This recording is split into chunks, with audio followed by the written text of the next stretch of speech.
Ito nga yung tamang consistency ng Mona Lisa whipping cream icing na gustong gusto ko talaga. Ayan, yan yung perfect talaga na consistency, guys. Na hindi ka problema na pag naglalagay ka na ng colors and habang hinahalo mo siya, tumitigas. Itong ganitong consistency is tama talaga ito siya. Thick and shiny. At ito naman yung resulta ng cake ng frostingan natin nung icing na iyon. Ayan, diba? Super ganda.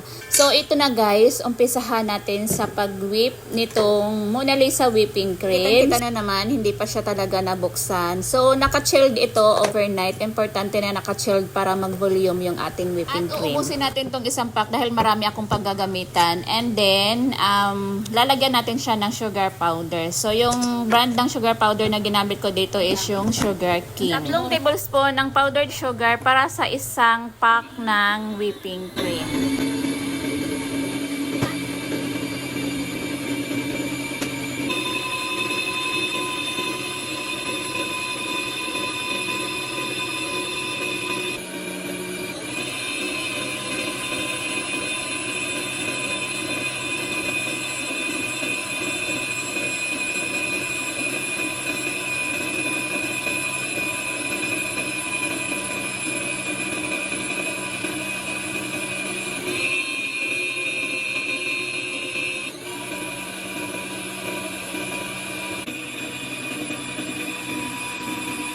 At ito na nga guys, after 4 minutes of whipping time, ganito na nga yung itsura niya, nag-volume na siya. Kung titingnan mo, soft peak pa talaga siya, but that's okay. Ganito talaga yung tama guys, kasi bawal siya masobrahan or bawal siya ma-overbeat. Kasi pag na-overbeat kasi yan siya, nagbabubble siya and mabilis siyang tumigas. So para sa akin, ganito yung tamang consistency, soft peak and shiny. Kumuha lang ako ng kaunti para lalagyan ko siya ng color. Enough siya na gagamitin para dito sa lalagyan ko ng frosting. Para sa color, gumamit lang ako ng Chef Master na liquid base. So, yung sunset orange and brown. Ayan na nga guys, napansin nyo, super smooth niya and ang ganda niya talaga ipahid sa cake. Smooth ang consistency niya and super stable. Make sure lang na naka-chilled talaga yung cake bago siya frostingan. Kasi ganito yung napansin ko sa Mona Lisa whipping cream. Mabilis siyang mag-set once na naipahid siya sa cake na super lamig. Lalo na talaga pag naipasok din siya sa chiller, mabilis din siyang magsiset. Sa totoo lang talaga guys, gaya ng lagi kong sinasabi sa inyo, yung working area ko talaga dito is super mainit. Habang nagde-decorate ako talaga guys, grabe yung init ng bahay, yung sala talaga. Kaya nga nakatapat din ako lagi sa electric fan. And yes, yung mainit talaga na klima is delikado talaga siya sa mga whipping cream na kagaya nito. Pero manageable din naman siya guys. Hindi naman siya mabilis natutunaw. Napansin ko talaga guys, iba talaga yung alsa or yung consistency ng whipping cream pagka sa stand mixer siya minix. Stable talaga yung kalabasan ng icing. Kitang-kita nyo naman dito sa kinalabasan ng cake na ginagawa or pinafrostingan natin. Diba? Ang kinis naman talaga guys. Super smooth ng texture. Wala ka talagang makitang butas-butas at hindi mo talaga siya mahalata na nagme-melt. Talagang napakaganda, napaka-stable ng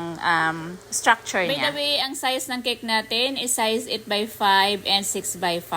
Pero umaabot na siya halos ng 8x6 and 6x6 dahil nga sa naglalagay pa tayo ng palaman and then the frosting. Proceed naman tayo sa details ng cake. So, ayan, naglagay lang ako ng icing. Tapos, ginamitan ko siya nitong silicone brush para may texture siya na ganyan. O, diba? Ang ganda. Sunod naman, naglagay din ako nitong outline. Gumamit lang ako ng piping bag sa paglagay ng outline para maganda yung distribution. Tapos, after that, yun, pinahiran ko na siya nitong luster dust na tinunaw sa lemon extract, para mas ma-highlight siya and mas maganda siyang tingnan. So, ayan. Yung luster dust pala na ginagamit ko guys is in-order ko lang siya sa Shopee. Paubos na nga yun and mag-order na naman ako ulit. Patapos na ako nito. So, maglalagay na lang ako ng isang flower dyan na artificial flower.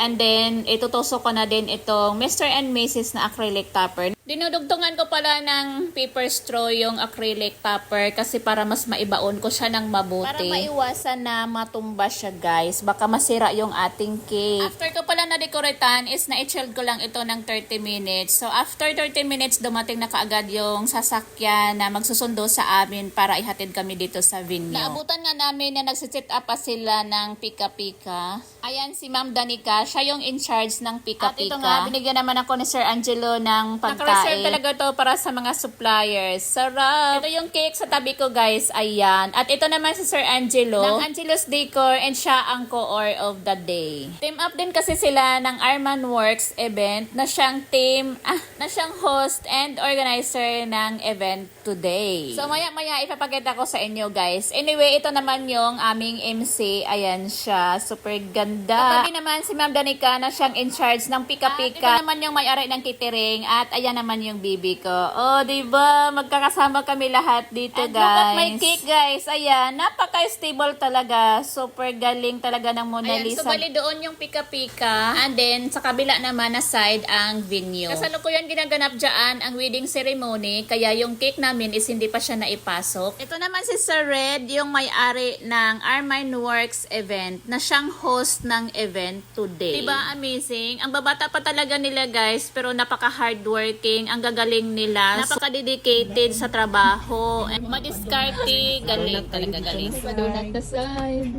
Thank you, sponsor. Thank you sa mga Thank you, sponsor. pinakawa pa kayo Ay. donut. Salamat. Lucy, gusto ka donut, Lucy? Ay, ayaw niya. Busy ko din.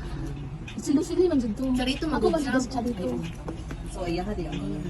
Yeah, ano. Grabe na.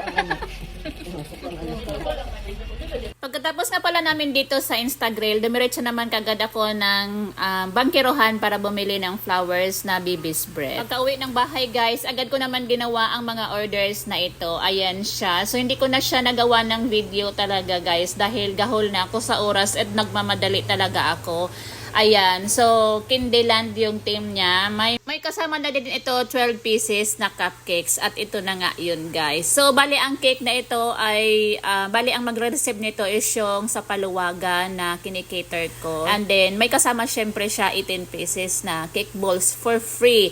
At ito naman yung cake na isa pang cake nung kinabukasan John 1 na orders is ito yun siya guys. May Bibis bread siya, wedding cake. Super simple lang din ng design. So, fresh flowers po yan na Bibis bread.